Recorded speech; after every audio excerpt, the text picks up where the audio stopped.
Welcome to the Wanda Coleman Theater, and welcome to the Intimacies of Roots and Wards, featuring Diana Khoi Nguyen, Cindy Juyoung Ok, and Taneum Bambrick. Please give them a round of applause.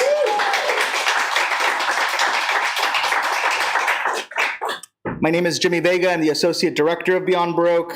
I'd like to start by acknowledging Beyond Baroque's presence on the traditional, ancestral, and unceded territory of the Tonga peoples. We acknowledge the wrong done to these peoples through settler colonialism, genocidal practices, and the violent disposition of their land. As an arts organization, we are committed to uplifting Indigenous communities, their stories, and cultures. For those who don't know, Beyond Baroque is Los Angeles' oldest literary arts center, located here in Venice, California. Founded in 1968, first as an experimental literary magazine before reimagining itself and becoming the literary home we know it as today.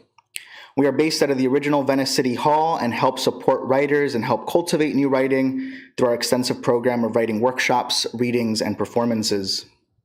We offer a number of workshops online, such as our free weekly Monday night fiction workshop facilitated by Raquel Baker, and our historic Wednesday night poetry workshop currently facilitated by Ruja Mohasasi. Similarly, we offer several paid and online intensive workshops throughout the year. Next week, we have an eco-poetics workshop with Amanda Ackerman. It'll take place outside in our garden. So if you like to, write and have plants nearby, that's a good offering for May that we have. And then we also, in June, we'll have a workshop on the Pantoum, facilitated by James Cushing. So please do check those out. Aside from our workshops, we offer several readings throughout the year. Next week, we'll host a slate of Doppelhaus Press authors and feature folks like Ed Rosenthal, David Starkey, and Eve Wood, to name a few. So please do come back and visit us for more. And for more, check us out at beyondbaroque.org. Lastly, we offer several memberships to Beyond Baroque, starting at $60 for an individual membership. Purchasing a membership allows us to continue to offer free programming here. It also gives us an opportunity to continue our free weekly writing workshops. So please do inquire about becoming a member if you're not already. And if you are, thank you for being one. I want to give a special thanks to our staff, Quentin Ring, Yvonne Salinas, Eric Alberg, Genesis Perez in the bookstore. They made all of this happen tonight, so please give them a round of applause. And tonight we're going to have a very great reading. We're going to start with the reading and then conclude with a bit of a conversation at the end, featuring three great poets, two of them who are originally from Los Angeles, so it's always good to welcome them back into the space. And to begin our reading tonight, we are excited to feature Cindy Juyoung Ok, is the author of Ward Toward from the Yale series of younger poets and the translator of The Hell of That Star from Korean. She's a former high school science teacher and incoming assistant English professor. Find her latest collection that I think just was published in March, okay. So very hot off the press and super excited for this Cindy Juyoung Ok.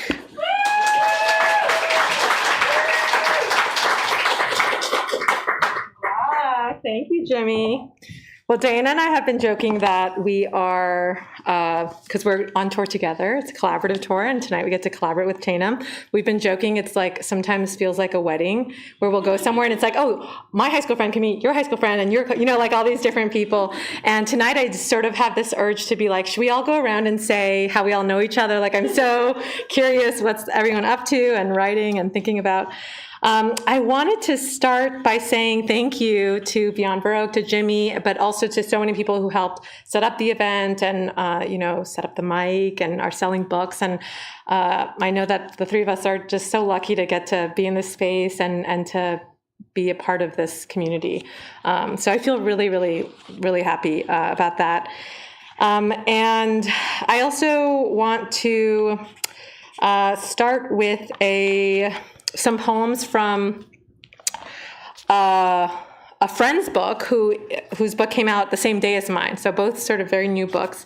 It's an ellipses sign with brackets around it by Fadi Judah. And I wanted to read a few poems that have the same title. So these poems were written mainly in the fall, although I think the project's sort of ongoing. But they have the same title and are sort of a part of this world of the uncanny and the erotic and the grief of this kind of ongoing genocide. And I think just like the ongoing genocide of Palestinians, there's also the sort of ongoingness of the book, which I think maybe is not yet over. So all the titles are the same as the title of the book. Because you are what you other, you are to me as close to the light as a great contortionist in a great heist. In time, your joints will fail you, the light will hit you, alarms will go off. I don't wish that you get caught, only that you quit your addiction to secure the ancient wonder as yours alone. Fuck museums. Wonder belongs to us. Wonder belongs to all. Come out. I've been waiting for you by one of your escape routes. They're familiar to me. Not long ago, I was like you, before the light hit me. They did not mean to kill the children. They meant to. Too many kids got in the way of precisely imprecise one-ton bombs dropped 1,001 times over the children's nights. They will not forgive the children this sin. They wanted to save them from future sins. Or send them wrapped lifetimes of reconstructive surgical hours pro bono, mental anguish to pass down to their offspring. Will the children have offspring? This is what the bomb droppers did not know they wanted, to see if others will be like them after unquantifiable suffering. They wanted to lead their own study, but forgot that not all suffering worships power after survival. What childhood does destroyed childhood beget? My parents showed me the way. Last one. And out of nowhere, a girl receives an ovation from her rescuers. All men on their knees and bellies, clearing the man-made rubble with their bare hands, disfigured by dust into ghosts. All disasters are natural, including this one, because humans are natural. The rescuers tell her she's incredible, powerful, and for a split second, before the weight of her family's disappearance sinks her, she smiles like a child who lived for 7 years above ground, receiving praise. It's such a beautiful book, and I hope that if you haven't read it, that you'll get to spend some time with it. I have been thinking a lot about, of course, the student resistance, and my parents met in the 80s in a student resistance, and we have this joke about, was my dad really so principled, or was he also in love with my mom, who was more principled? But yeah, it just makes me think about the friendships that they have from that time. There was the U.S. Had backed this military dictatorship in South Korea at that time, and there was a huge number of students who were involved in these movements. And one of the things I think that is really beautiful about it is the fact that people were studying together and loving, and all these different things that have echoed. And when I was 19, I was at a fancy college, not getting out of bed, but having my whole life set up for me. And when my mom was 19, she was in this sort of movement. And so I found these emails from when I was sick in college, and my mom was reaching out, being like, being 19 is hard. I was 19 and it was so hard. And I was thinking, it's not in the same way was it quite so hard, but I'm thinking a lot about that kind of moment and what that age can mean and what kind of future students are fighting for, including here in LA. And I know some of you are on those campuses. So I'm going to read this poem that is just words from my mom, and the only thing I did was add line breaks. So it's kind of cheating, isn't it, having my name on the cover? I mean, but it's something we got to work on together. And it mentions the kind of this suicide as protest as well, which I've also been thinking about with Aaron Bushnell and the unnamed woman in Atlanta. P.S. Please forgive poor grammar. Maybe you are not wake up yet. Today is another new day God allows us. I can't say I understand your feeling totally, but I remembered being your age. At that time, I need to decide I live normal life or commit for movement. When I thought about parents, I couldn't decide easily. I almost think about death instead of getting through. Even I was 19, I felt like I had lived whole my life. 2 of my friends burnt their body to protest. Every day I feel shade of death near me. I overcame the material, value like money or name at that time. Now I felt that agony made me more spiritual, rather worldly. I appreciated my struggling time after 25 years. But still somebody asked me, start my 20s again, I will say no. 8 years ago, I went to see 2 boys' grave. I felt so sorry about them. If they live now, they can see how our country is better now. I don't know how to help you, but please remember, love you, thank you being born my daughter. Taneum mentioned noticing the sort of California in the book, which I really loved. In fact, we were just in Denver, and I was trying to think of like what poems did I write while I was living in Denver, and I could only find one that I wrote while my address was Denver, but I was visiting California. So I guess I've written a lot in California. This one I think I should read because when it mentions star maps, and I think normally when people think of star maps, they think of like constellations. But in LA, probably many of you know, there are these star maps where people sell like celebrity house maps. I mean, maybe now it's doesn't matter because people can just look it up. But yeah, so 2 different kinds of star maps called curtain.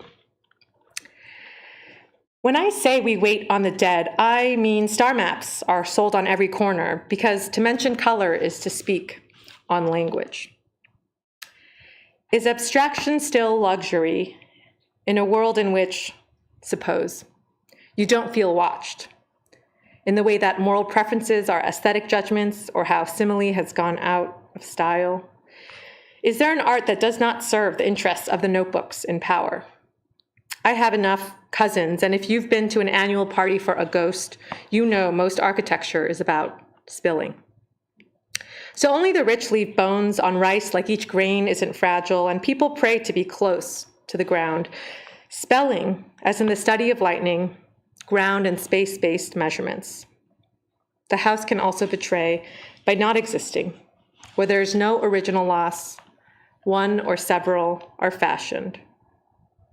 Instead of romanticizing subtlety, I dream in English with the confidence of a private pool. I have these big dreams when things are not going well in regular life, in waking life. And so the dread of the day gets balanced with like the beautiful scenes of night. And so in one of those periods when the day felt more mundane, I was having a lot of dreams and sort of thinking about them. And, you know, I think dream logic, sometimes dreams I agree are boring. I'm sorry to make you listen to mine. But the dream logic to me is interesting, right? Like the way that the dream functions or what we recall from the dream, I think can be sort of key to questioning language and writing in ways that feel original. So this one is sort of more of a cobbling. Also on this tour, everyone is asking a lot about process. And it's so annoying because people will say, how did you think to do this? Or how did this come together? And a lot of times the answer is like, it feels like it happened to me. Like it feels like I was just there and it just happened. And, you know, I can't even remember. And it's so annoying because how can people use that as advice for themselves? But this is actually one that's the opposite, where I felt like I really cobbled and, you know, worked for a long time, where diligence can be valued more than whatever divine revelation sometimes hits us. Ceremony. I compose cakes mostly and paint stationery when done, bearing articles, bearing pronouns. Awake, I need to be draped the way noise can be extracted from an image at the far end of the strip mall where, asleep, I wander weakly. I crouch below the storm window of the eastmost closet, dodge death by hoses, and one night on a green I say, no, it's not a pig, it's a goldfish. A goldfish can't survive on the ground. What is it? Some nights I seek welding help, walk on the freeway, prefer summer curls, read origami, keep jars inside fish and giant asparagus in warm water. I hide a book and the keys, carry someone else's baby past the wedding security. Morning speech is edited, lamps have levers, and my faucets are theory as other lungs become haunted. In a dream, a former lover and her new lover and their old lover recite a poem titled A Summer Date. My sister recognizes it, and I think, all there is left now is... I'm going to end on a prose poem. And I just want to say again, thank you so much for having us, for being here. Hopefully we'll all get a chance to hang after. It's really, really sweet to be here in Venice with all of you. My family, well, so there is this island that there's a long-term sort of argument about what is the island's name, whose land is the island, right? And I abstracted a very specific story to think through how the story is sort of old and familiar, you know, that it's not just in one place or at one time, but something that is a dynamic that we all can, that we all maybe know or can imagine. So it's called Signs, and I think, you know, there are many kinds of signs. There is an island claimed by two small countries in a sea whose naming is also disputed by those countries. One recently occupied the other, which became dependent and furious, and many feelings of disgust and memories of penetration remain.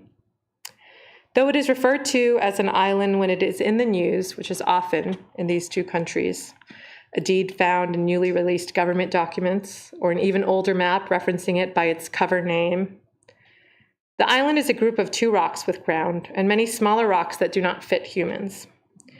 Seagulls fly between them in the summer, and their only two true residents take a boat. Oh, it's only one now. One of them died. The fisherman and his wife come from the more recently war-torn country, where sea levels are rising fastest in the region. The fishing has no heirs, but the lighthouse officials plan to stay past the fisherman, who everyone hears has been going blind. Perfect timing. That was my last poem. Thank you so much.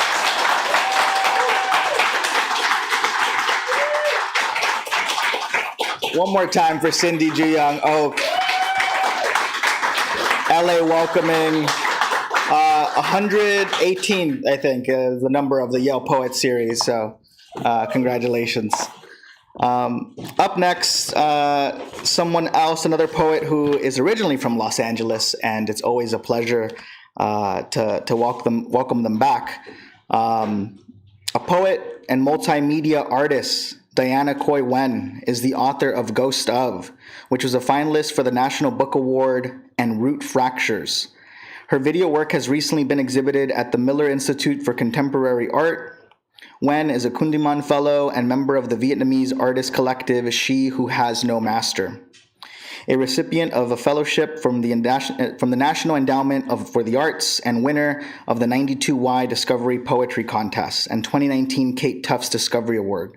She currently teaches in the Randolph College Low-Residency MFA and is an assistant professor at the University of Pittsburgh. Please welcome Diana Khoi Nguyen.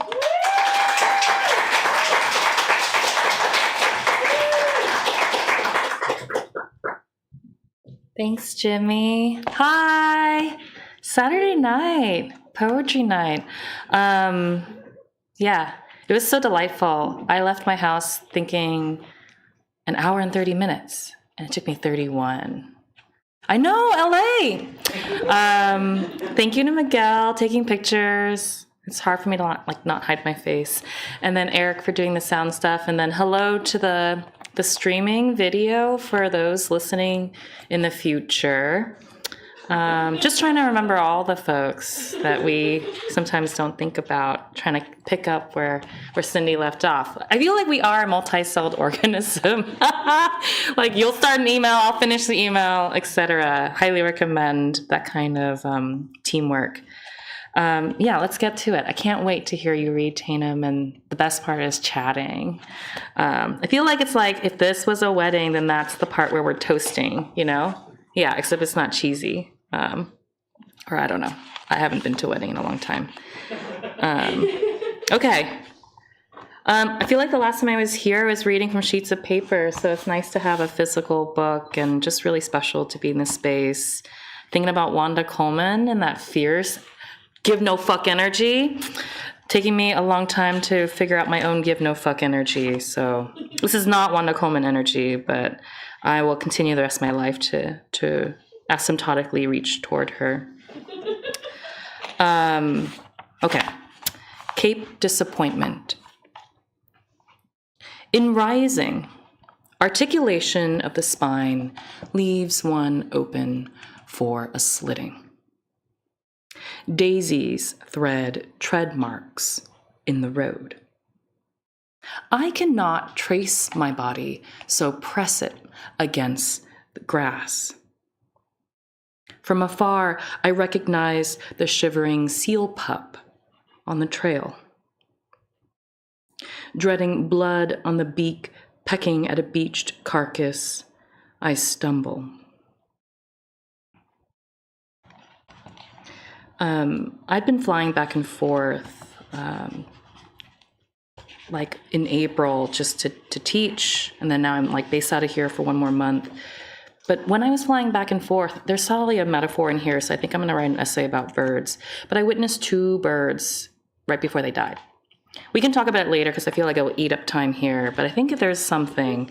And one of them, the second one was on the 405 by Howard Hughes. It was a peregrine falcon, and my daughter is named Peregrine. So it's weird when you like know the species as you witness its death. Because I thought it was a seagull at first and I didn't care. So now I'm like thinking about seagulls because I feel like, where's my empathy? And you know, I mean, like we're laughing, but it's also like, what is this weird like empathy towards one creature but not another? Cindy was talking about Denver and I was like, yeah, we were just in Denver. And there's something uncanny. I don't know if that's the right word, but you're like back in a place where you kind of like haunted, and now it haunts you as you're like kind of moving through, traversing. I was like, oh, I remember walking on Venice Beach with some guy I liked who kind of looked like Liam Neeson. I don't remember his name. I think his name was Daniel. Anyway, so I'm gonna read this piece. It has some X's in it. And it like one of them was totally Denver. So yeah, right before I met my spouse. Doi mới. I feel like I gotta keep the stories alive so Cindy can hear a new story each time we read. You know, it's pretty hard. Okay. Doi mới. I'm strolling with my father through the corridors of Chợ Lớn, eating an egg tart from one of the vendors. It is my first visit, my father's first, since his flight. Flying out of X to the first power's mouth, a bite of an egg tart mistaken for a lemon one. Spitting, the first white man I love said, "What was that?" The egg tart, a custard tart, emerged in 20th century Canton from trade with Britain. East meets West. A variant in Macau emerged at the intersection of Cantonese and Portuguese colonizing influences. There's a dish originating in Hue, made of rice and tapioca flours, steamed in tiny saucers. Sometimes mashed mung bean is placed in the center of the soft white cakes. Bánh bèo. Doesn't it look just like a fried egg? My mother exclaims, stacking our empty dishes like poker chips. It's her first time back in the country, after 37 years away. And she and my father have been spatting all the way up Vietnam's spine. I've been alive for nearly as long as she has been gone, and it has been that long since I left her body. How many eggs remain? Eggs I still carry, eggs my mother carried and carrying me along. For a time, meaning that time has passed. Time passes. Concurrent with time, so many objects, persons, places drift along, passing those who do not move. You can change drastically, even if you stand still. It is Thursday, in the only pub on the main street of a small town in central Pennsylvania, and my trivia team is tied with an old biker one named the Merkins across the way. True story. Also, I think Dean Young was still alive and hanging out with us. That's another story. What is the name of the Japanese egg noodle dish? The host asks. As someone filled with knowledge, often useless, a dish I know well lights up inside my mind. The Hiroshima variant, I want to say, and our team writes down okonomiyaki. But when the answers are revealed, the host says, egg foo young. My face goes flat as an omelet. Doi Moi, a restaurant I nearly walked past in DC. Quote, exploding with rich flavor and vibrant color, Doi Moi embraces the collision of Vietnamese and French culture. A Vietnamese street food joint reimagined through the gaze of others, then regurgitated under neon lights into bowls bigger than my face. There's something new about this place, and I would have stopped for a bite had the line not spilled out the door, snaking around the sidewalk patio. At Doi Moi, they garnish inverted, conical bowls of pho with huge canoe-cut bones. Put a decorative bone in my bowl, and I'll use it as a weapon.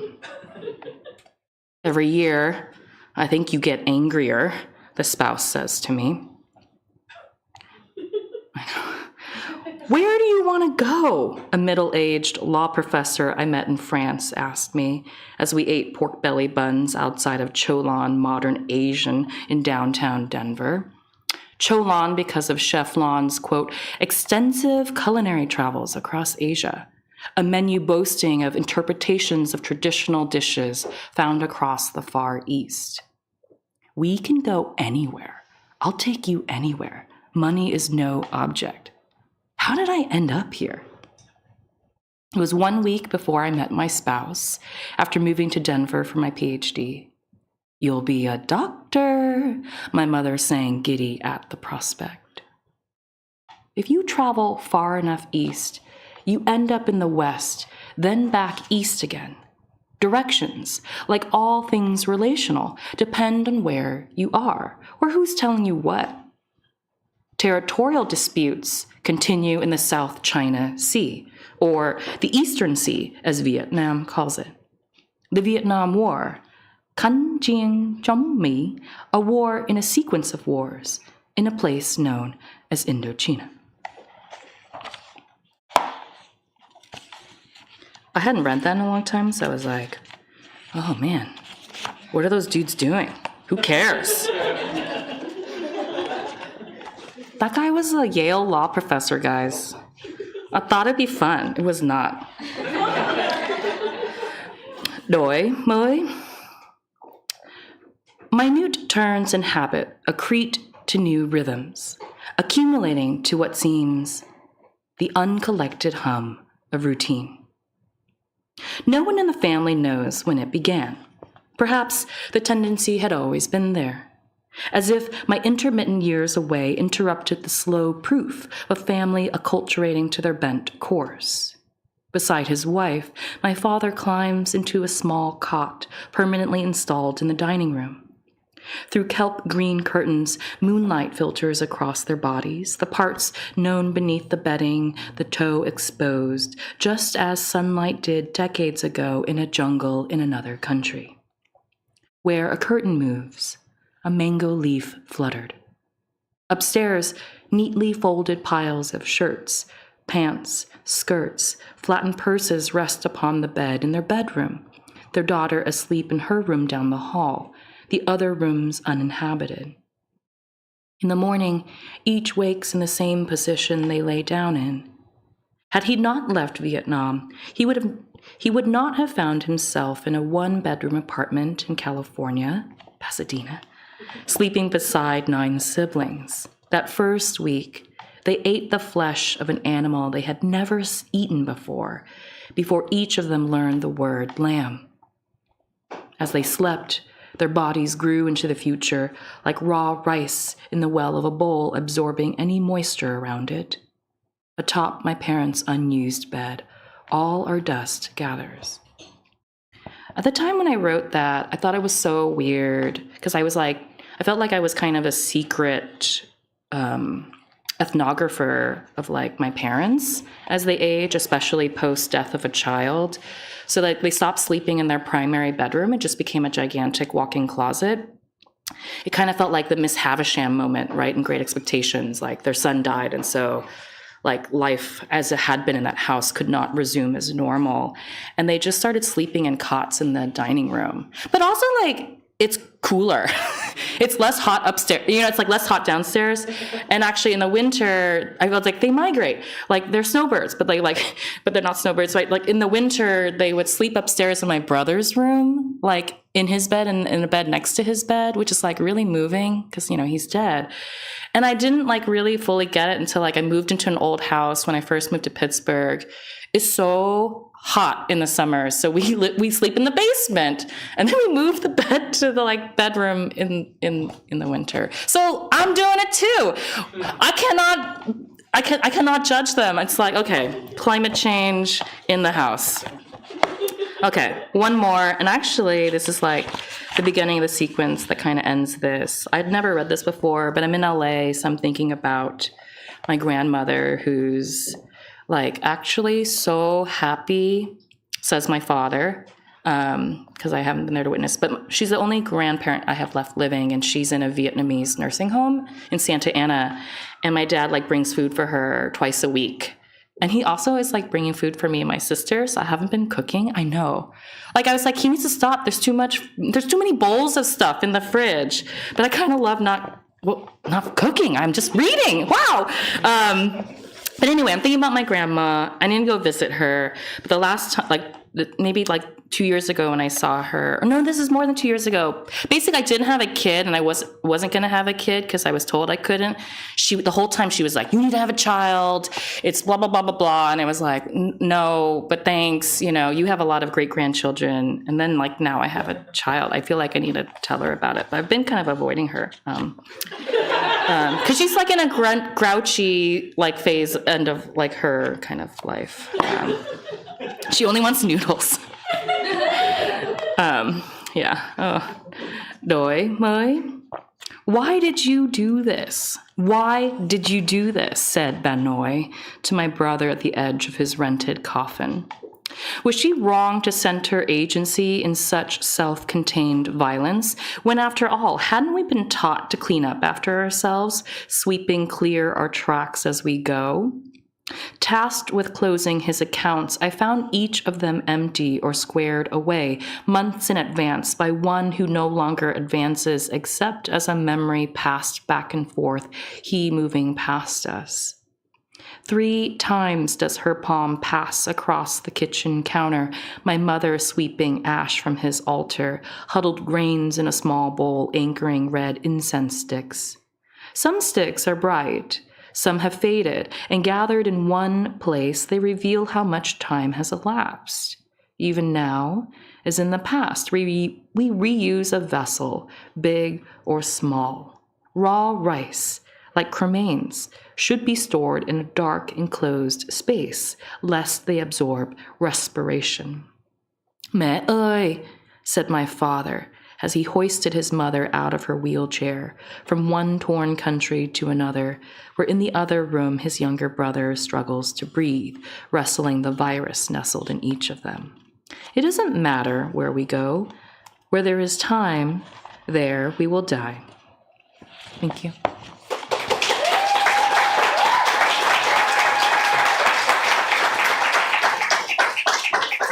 Diana Khoi Nguyen, folks, give it up.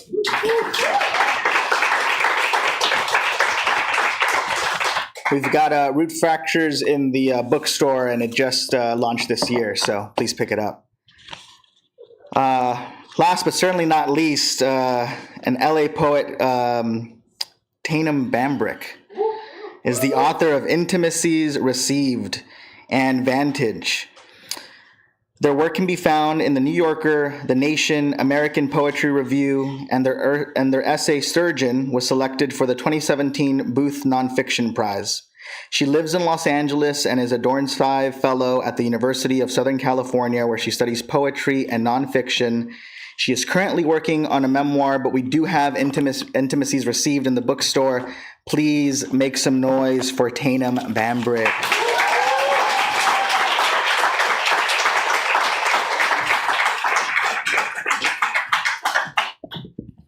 Oh, it's so much different up here than I thought it was going to be. It's so bright. I love this space so much. Thank you, Jimmy. Thank you to everyone at Beyond Baroque. I've always wanted to read here, but thought you had to be invited, and it was like really exclusive and fancy. And I waited 3 years, and it happened. So I'm really excited to be here. I want to start by just saying how much I love these two books. I feel like you'll love them too. And I'm just going to read a quote from each of them that stood out to me. Some of my friends are here that are in the PhD program with me at USC, and it's a really tough time for us right now because it's like we've got the encampments and police everywhere, and it's also for a lot of us like a really stressful time with exams. And so to calm myself down the last few weeks, I've just been reading these books, and I just wrote down quotes that meant a lot to me that I thought were very special. So I want to start with Cindy. One thing that I love about your work, Cindy, is your obsession with the shapelessness of feelings and the speaker's fascination with how our own feelings are often told to us by other people. And I just think this speaker is hilarious, and I wanted to read this quote that has to do with feelings. "This is not a planetarium, not even a dissolution of expiration dates. My people eat both small and large intestines, and I respect anybody in touch with their rage." I love that quote so much. And then Diana, something I admired about, where are you right there? Your first book and your second book is your attention to holes and portals and how you make life inside those sort of like otherwise seemingly empty spaces. And I really love this quote, "History of particles. Once there were two particles. One was a hole, the other had a stick. What came first, the hole or the stick? I don't know, but soon there were more holes, more sticks, sticks found in holes, holes made by sticks." I love that. So yeah, anyways, these books are beautiful. And I'm going to start with, okay, my publisher says I don't read enough from this book. Like I feel like it makes me really sad to read from it. I'm not saying you shouldn't buy it or that I don't think it's a good book, but it makes me really sad. So I'm going to read a poem from it, and then I'm going to read a short section of an essay. And I'm going to read this poem because this poem is how I found my friend Jess Abogadas, who's here and has a beautiful book called Strip. And I slid into her DMs, and the only reason she responded to me and became my friend when I moved to LA is because she had read this poem and liked it. And so it's not even a poem I love anymore, but I love it because it's like our friendship poem. It's about being gay, but not being seen as gay, which is the story of my life. So this poem is called Erasure. Eating beside the wives of all his friends, I quietly order 3 oysters.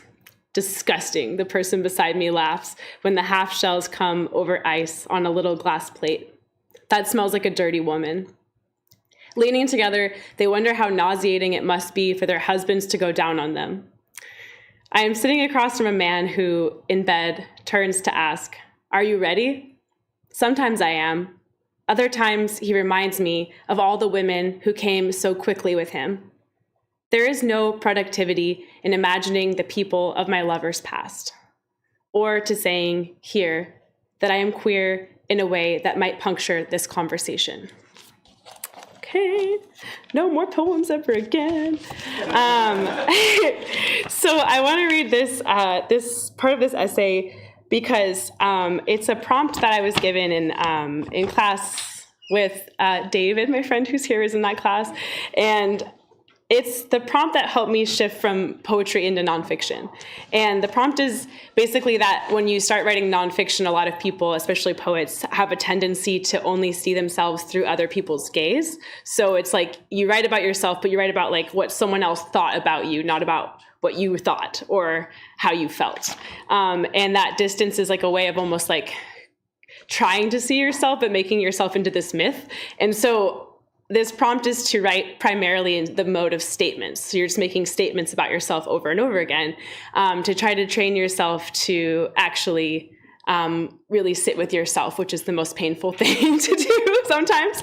But yeah, I wrote this really shortly after I moved to LA 3 years ago almost, and like a month after I moved here. So it's the time is wrong. It's going to say like 1 month ago this happened, but this was like 3 years ago. Mark.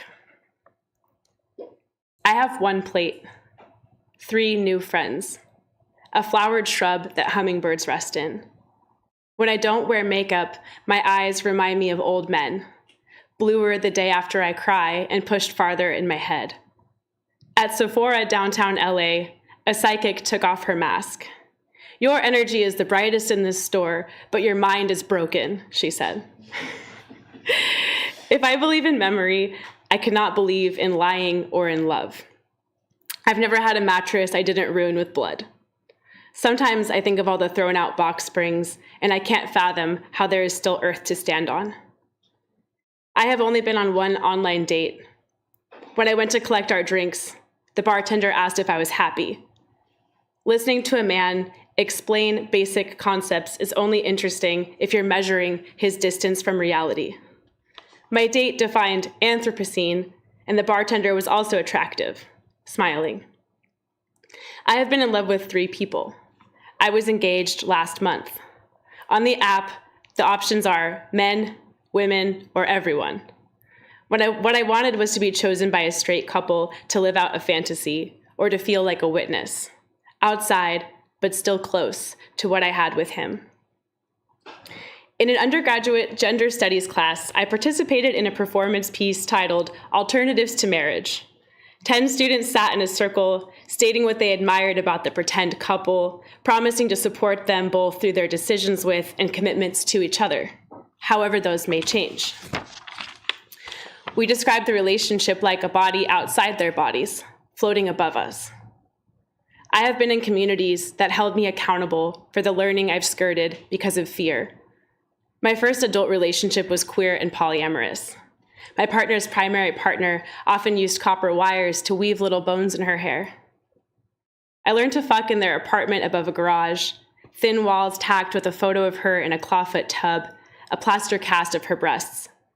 I came faster when I imagined them together. I am usually monogamous. When I trust who I'm dating, I find it erotic to think of them with the people from their pasts. I get jealous when someone can sleep with someone else casually. I would have slept with many people, I think, had the assault not happened when I was 17. It's like you've had a streak of paint across your face for your entire adult life, my therapist said, a mark or a target. After my fiancé asked me to leave our apartment in Texas, I drove 3 days to my parents' house in Washington State and went out dancing. The owner of a restaurant made me cocktails off menu. He did not charge me. I didn't see him change into a pickle costume and enter the small dance party, but I recognized his thin arms, exposed as he wrapped himself around me. The therapist says she notices that I laugh after I acknowledge I've had a feeling. Can you not intellectualize, she asked, and just admit that you're angry? When I woke at the man's house, my jeans were unbuttoned. My strapless bra was missing. A pug loudly licked my foot. What goes here? I know I pushed him, that my legs were numb. I stumbled down the street, was picked up by a worried friend. Curled beside their toilet, I wrote but did not send, I love you, I need you, to my ex. For 1 week, I had 2 stinging cuts across my gums. During that time, my ex emailed to say he felt bereft, that his thoughts were swinging like a pendulum. I have bright energy, but my mind is broken. My online date says caring for coral is harder than caring for any fish. He comes back to my place and drinks all my black currant liqueur. Currant cassis is such a flex, he says. You live like a rich villain. He doesn't know how to pronounce my name. We have no mutual friends. He is temporarily missing one front tooth because of a hockey accident. I often engage when I'm interested in where a story might end. I find him ridiculous for owning an aquarium, but I want to meet his clownfish.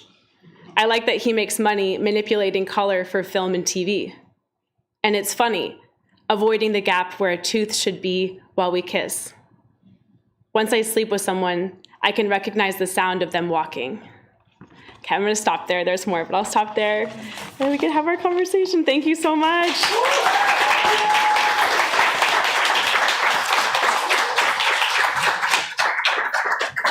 Taneum Bambrick, folks, give it up. One more time for Diana, Cindy, Taneum. We're gonna do a little bit of a switch around here and have ourselves a conversation. So if you can bear with us for just a second.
Southwest Airlines.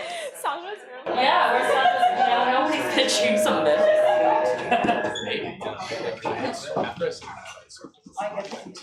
Yeah. Yeah, we wanted to reach you.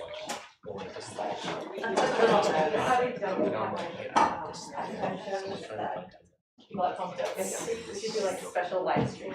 Wait, what? Oh. Oh my God, it got brighter. Okay, it's okay. It's okay. Thanks, Eric. Hi, how are you guys? Cool. We're just gonna hang. Yeah. Maybe. I've seen you do this before, but I've never been a part of it. Can I just start? Because I was taking little notes. Well, I have two questions, so I had to only choose one. Shoot. No, I'll do the one that I like more. Friends and writing. So you talked about your friendship, the friendship poem that you read in the book, the poetry collection. Jess. Yeah, Jess, who's here. Friendship is the vital part of how I compose and process, because I write with friends that I admire, and then and also just who see me, and I feel like I think I can see them, and that's an intimate process. And Cindy, on tour, you've talked a lot about how friends are so vital to your process as well, because writing is not this singular solo thing only. Maybe when you're typing on their computer, but yeah. So I'd love to hear. Let's talk more about friends, because we're friends on a tour thing, and then we've looped in another friend. So.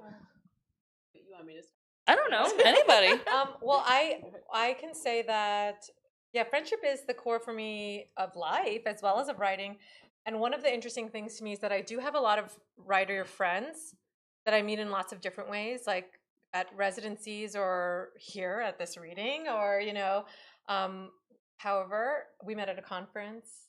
And one of the things that I think is interesting is that I don't end up always exchanging a lot of work with my friends, or talking about poetry and talking about how this person's book's going. It's actually kind of often the antithesis of that, and it's more just hanging out about all the other stuff. And then it happens to be that you're both writers, so sometimes things do come up, I guess. But for me, it's been more on the practical side. It's rarely on this sort of craft level. And maybe that will change. But for me, I think just having people who value following your thoughts and emotions, and also who are not confused about your interest in this one word and needing to pursue it really seriously and really earnestly for a long time. is exciting and it's heartening. And, I'm like, also my partner is a writer. And like, I think it's that space can be really enlivening and feel like a kind of recognition or even a kind of permission sometimes in a world where writing is not encouraged, right? Yeah, I think friendship, this is funny, just a couple days ago, I was trying to propose, like, we're talking about scraping together freelance stuff because we're always trying to get money in the summers. And I was trying to build a class about poets who write about friendship. And I thought the title was really cool and would appeal to Gen Z, but my partner told me it was really embarrassing. Wait, what? It's the title. It got accepted, so it's coming soon Okay. to a place near you. But it's, we're poets, of course we want to write about friendship. Like the TikTok thing that people are doing. I know it's embarrassing, but they liked it. Yeah, I did. I mean, I recently discovered, because I don't have TikTok, so I only see it on Instagram like 10 years later when it's finally gets there. Yeah. Anyways, but yeah, no, I mean, we met at Swanee. I met Nick and Colby at Swanee, and like so many friends are, I don't know. I feel like same as you, I feel like my best poetry friends, we never talk about poetry. Right. Yeah, like when poetry comes up, it's like stressful to me. Mm-hmm. So I feel like when you're with other poets, it's like you have kind of an understanding of like, we talk about it when it's super exciting or something is happening, or but I feel like most of my friendships are us emailing each other poems, being like, let's give each other edits, and then we like never do. I do that too. Yeah. I mean, I read it, but like I didn't write an email back. Most of the time I'm like, it doesn't need any help. It's beautiful. Yeah. Thanks for showing me. Yeah. I don't know. Oh, wait, I love that. So I can share a little bit. Yeah. Like I met like this really toxic long-term partner in my MFA, like my very first MFA workshop. Yeah, it's okay. We don't name this person. And then, but like all of his friends, all they ever talked about, it was so toxic. All they ever talked about was like why they didn't get stuff. Yeah. I think it's a white guy thing. Not all white guys, but some like bad white guy things. No. Bad white guy things, okay? There's like a few white guys that are here right now that would never do that. I know. So I have to specify. I'm married to a white guy. He's not a writer, but he's always like, Diana, I'm not that guy. And I was, yes, you're not. I cannot generalize. But so I would like witness, and I came from tech, right? Like I was working for Apple before I did my MFA, and I was like, oh, I don't want to hang out in that way. Yeah. That's not how I talk. Like, can we just talk about like this cool movie I saw downtown? But they like didn't want to do that. They're like, real poets just write poems all the time. And I was like, oh, and I guess I'm not a real poet, that's fine by me. You go do that thing, And then he was just like hurt for 6 years that I never said I liked one of his poems. But like, who cares? I like read over all your manuscripts, like who cares if I like them or not? It doesn't matter.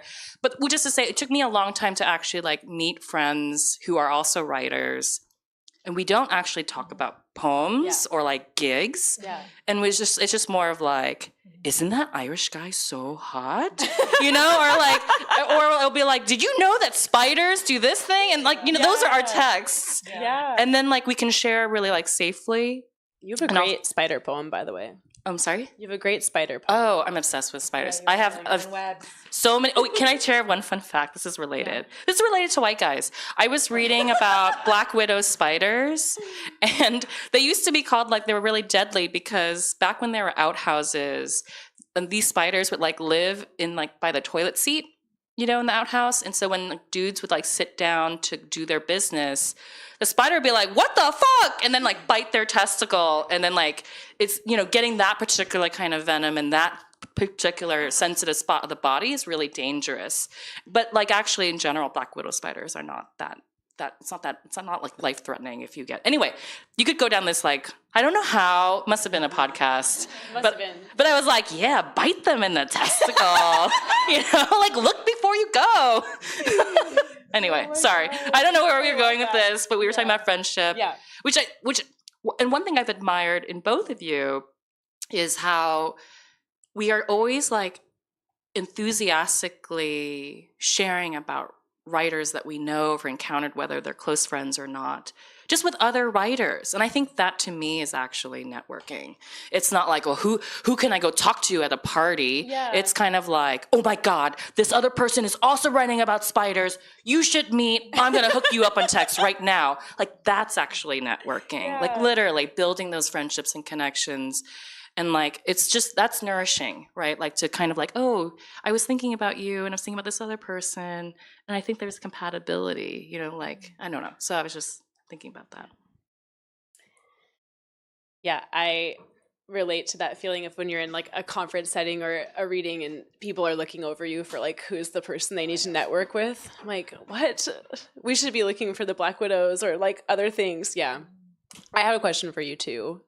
Speaking of friendship, can you tell us about what it's like to is this the last reading you're going to do for a while, or do you have something else coming up? Like the end of our spring tour. I feel like you've done this like rock star band tour, and I feel like a groupie or something. And I want to hear how it's been for you two to like, you know, you said earlier, Diana, you were like, I want to read something. Or I think you said this that Cindy hasn't heard before, or you were just like, I heard both of your readings. You're like, I want to surprise you.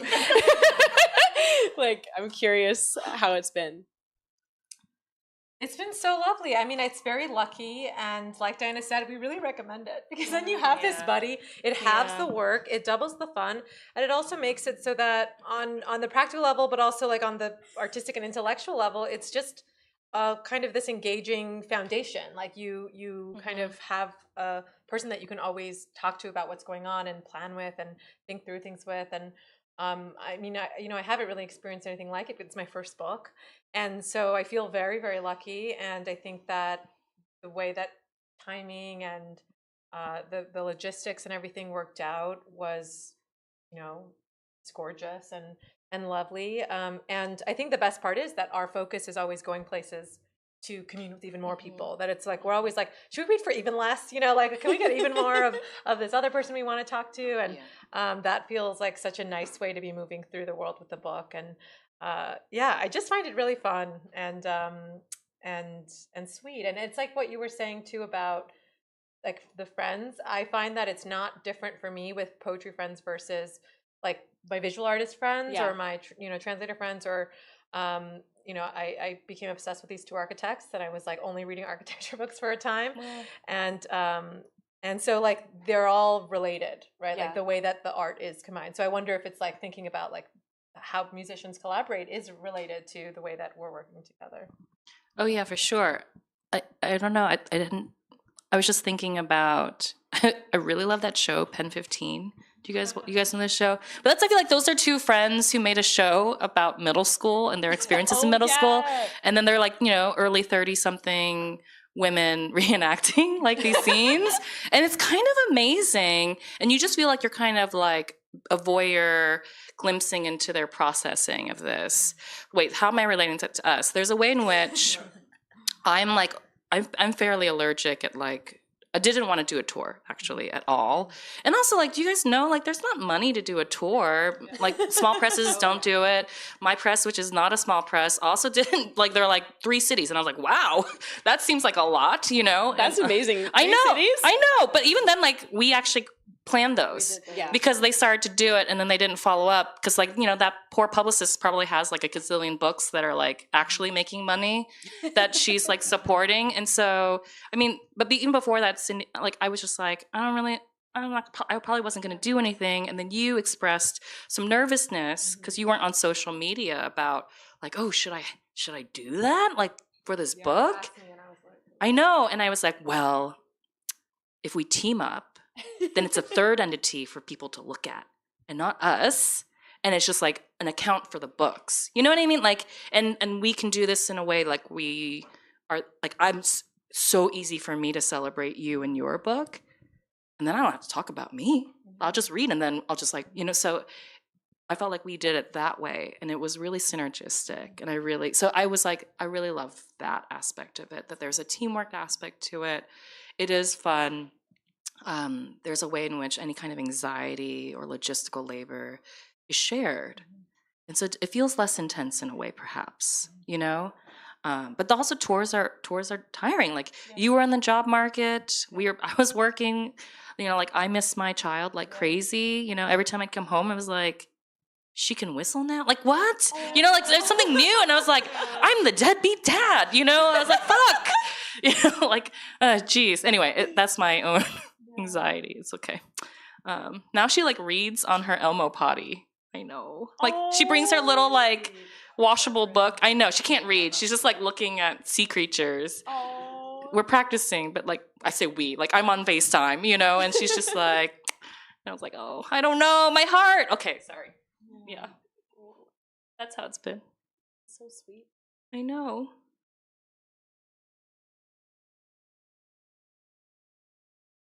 Awkward pause. Do we want to invite the audience? Do you guys have a question? Want to think about it as we cover a different one? Could be very specific to you, and we could be like a panel of advisors to very specific need.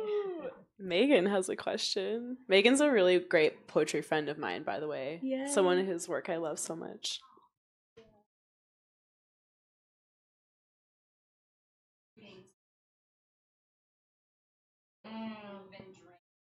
I had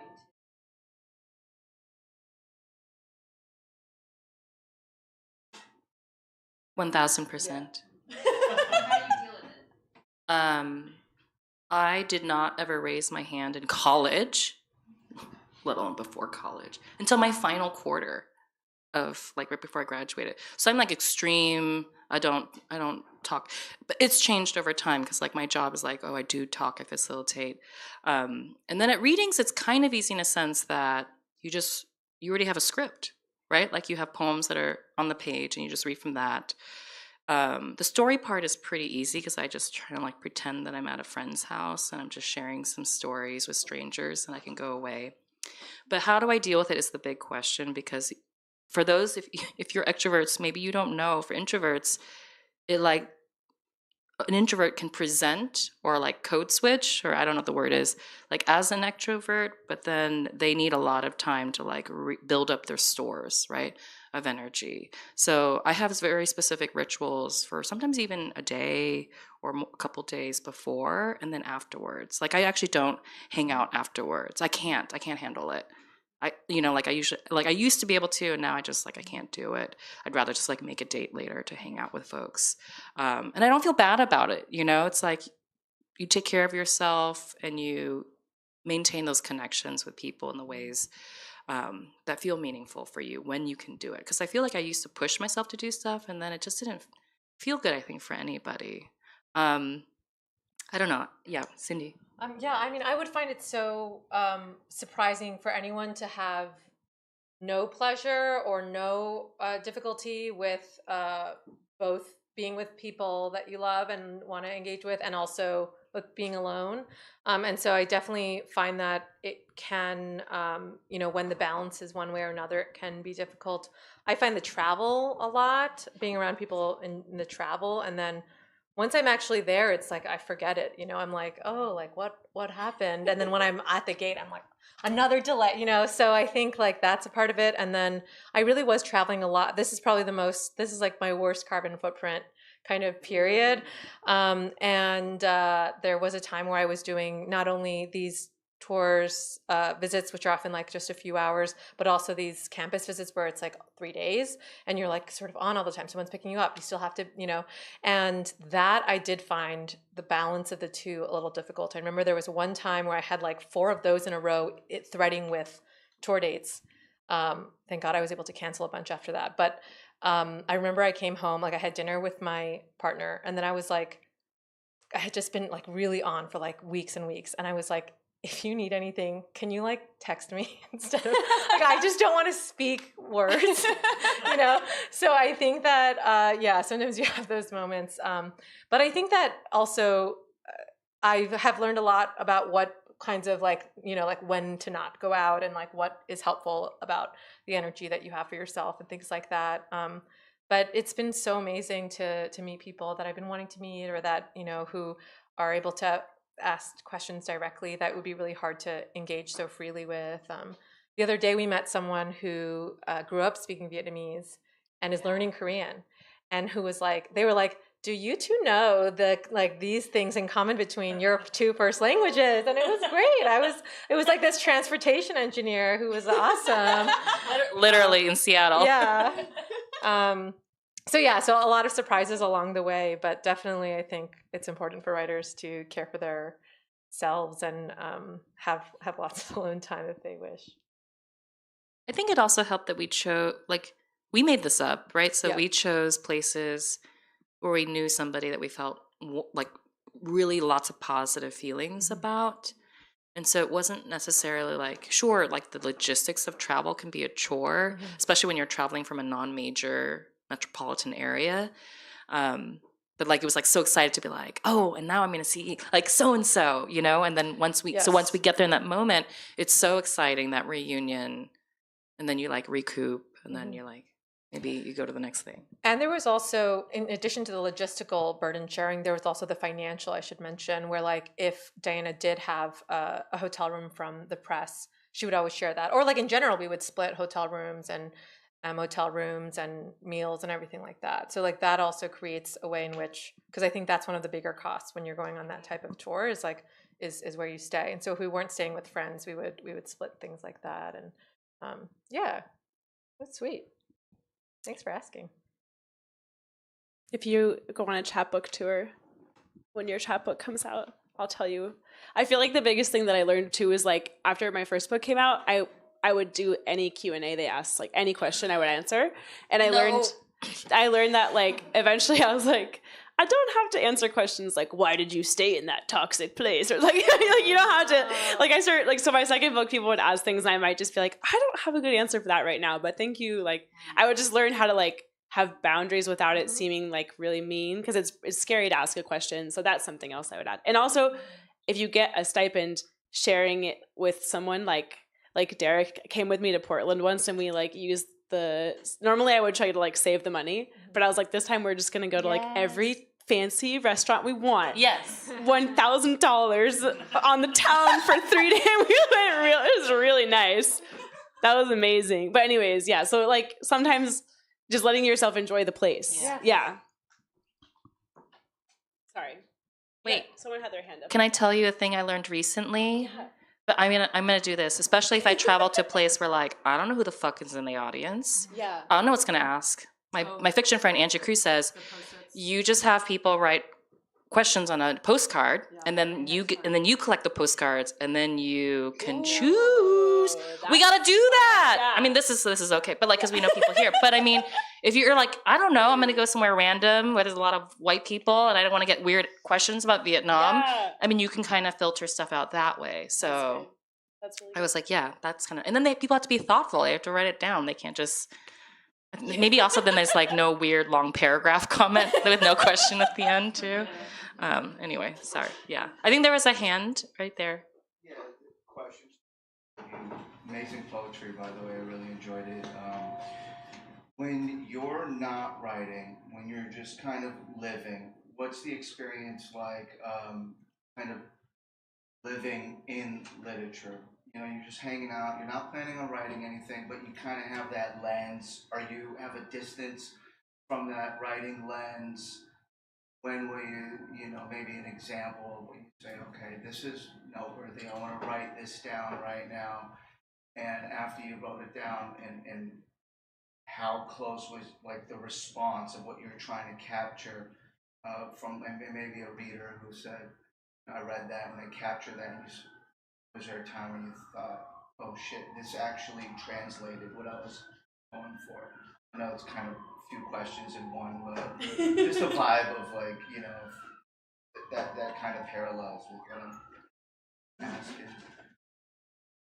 That makes sense. Wait, so is the first question, what is our life like, not actually writing, but just like in literature, you're saying? Yeah, just kind of living. Right? And then how much of that writing lens kind of bleeds into your everyday waking life, and when does it pull you back on the page? When you, and are there times where you're like, you know, this is so beautiful, but I'm not going to write it down? Oh. I don't know.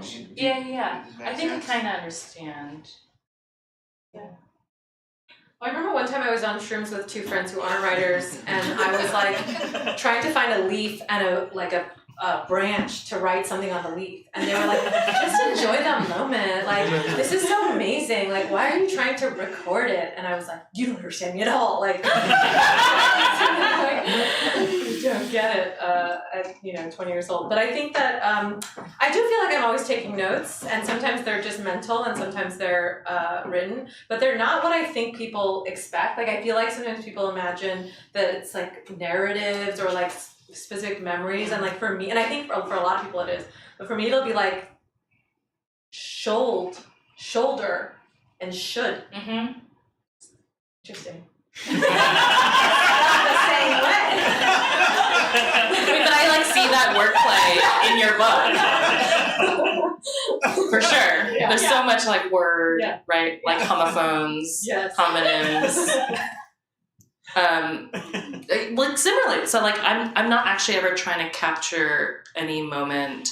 I only write 30 days a year on purpose, 15 in the summer and 15 in December, around the time of my brother's suicide. And so the rest of the time I'm just like living. Before there was a baby, there was like a lot of streaming, I think mutual friend of ours, Ashley Daly, was like, Diana, you're the person who has watched everything. Not anymore, I'm a little behind, but used to, like, but that's how I lived. Like, I also read a lot for sure, and I read across genres and in other disciplines, and my notebook would just be filled. Mine was more like, I would have not wordplay, but just like weird words that I was like, what is that? But it was also a word I've known my whole life. I don't have an example.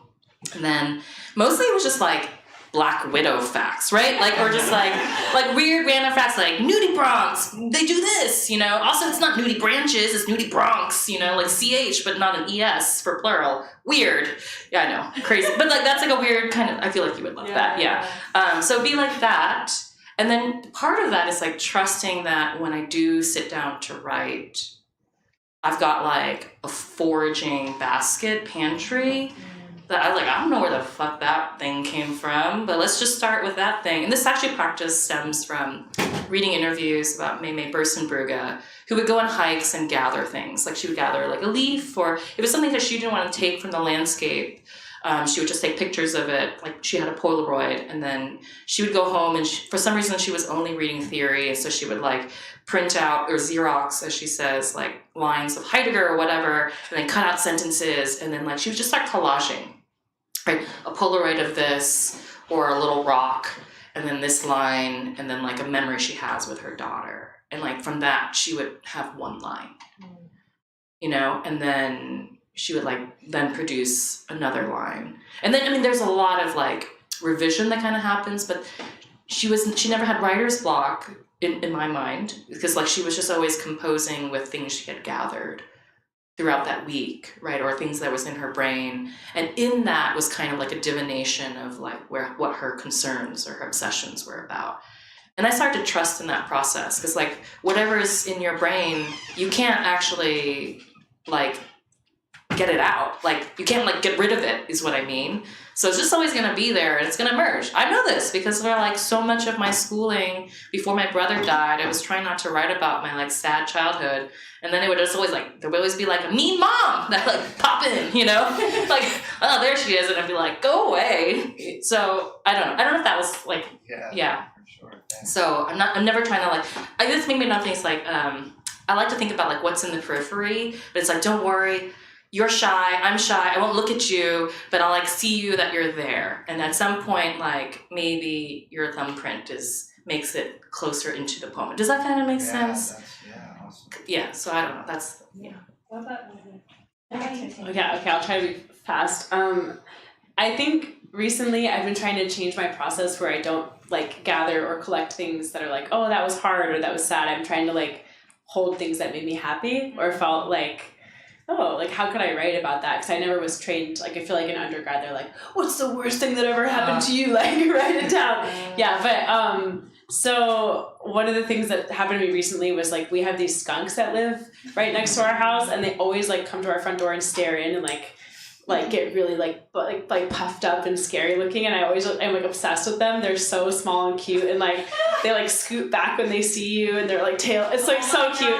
And so I noticed the other day that like just like a year ago, I noticed a while ago that like our door is a glass door and there were all these like nasty oil marks from like my face like pressed against the door.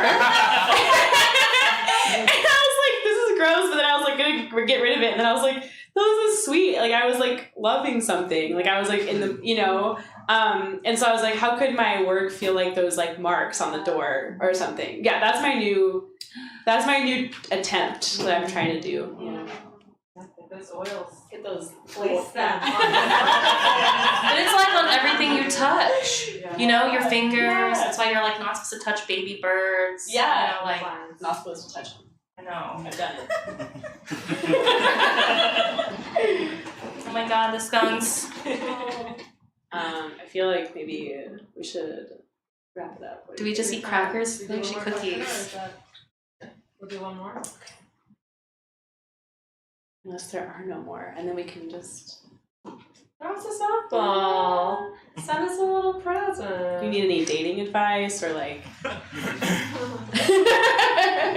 Just kidding. We don't know. Sorry. I guess I was just wondering. So I noticed that a lot of like the poems shared tonight felt pretty confessional. So I guess I was wondering. Well, at least for me personally, sometimes it's a bit hard for me to like put things out there, like I guess in a raw form. So I was wondering how much of like a distance, I guess, would you say all of you put between, I guess, the speaker as like some other person that's not you, and also just like the author. I'm not sure if that makes sense, but yeah. Our relationship to the first person I, or at least the first person subjectivity. I don't know. It's a constructed entity, right? Like even if it looks like me, talks like me, it's also, it's not like it's on the page. I don't know if that makes any sense. So that kind of helps. There's something you said while we were on tour, Cindy, that reminded me of something my therapist had said too, which is like the memory, once it's on outside of you, or once you've recalled it and manifested it, right, or like said it out loud, it's kind of like now not in you, or it is in you, but like it's not the same as it was before you uttered it or wrote about it, and it's transformed in a way. And every time you recall the memory, it does shift or it does change. And the studies have kind of shown this. Right, and so I think there's something kind of related there too, with also like working out something that has happened that we know maybe perhaps intimately, but then there is that total, like there is that distance now between like us and the representation of it. I don't know if that makes sense. You guys? I don't find that so much for my work in terms of because I think I'm coming from a place of complicity and naming it and being interested in that, and so there is like a lot of information and a lot of logic, but I don't find any kind of like guilt around it on the page for me as the reader, but we were talking the other day about privacy, and it's interesting for me because like I am a private person, but I just don't see how it connects to about people knowing information. You know, like I just don't understand why the information would be what is like the thing that makes you private. You know, it feels like such a tiny thing compared to like whatever is this kind of core that's not nameable in such an easy way. And I wonder if it's like that, where like I'm interested in like this analytical mode.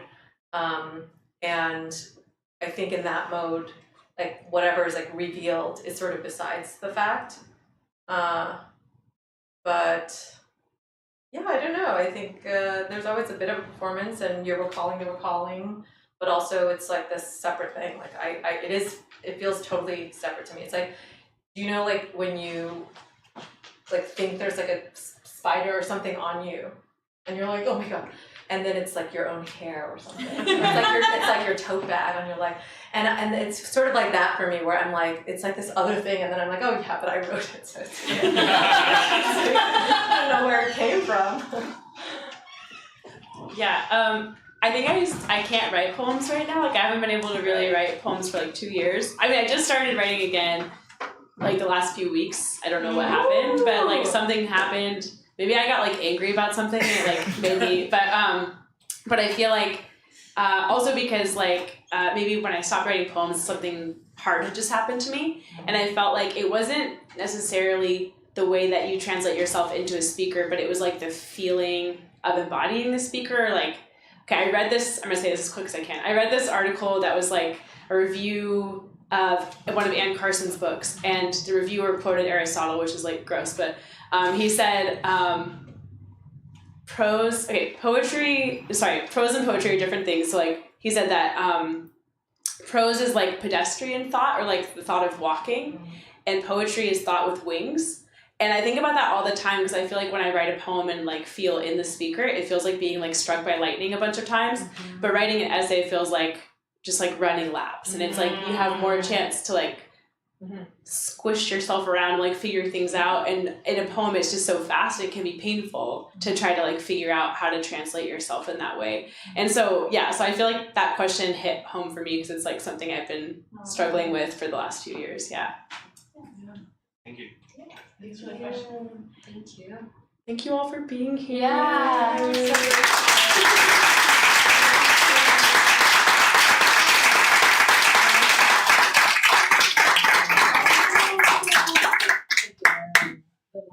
Yeah. Yeah.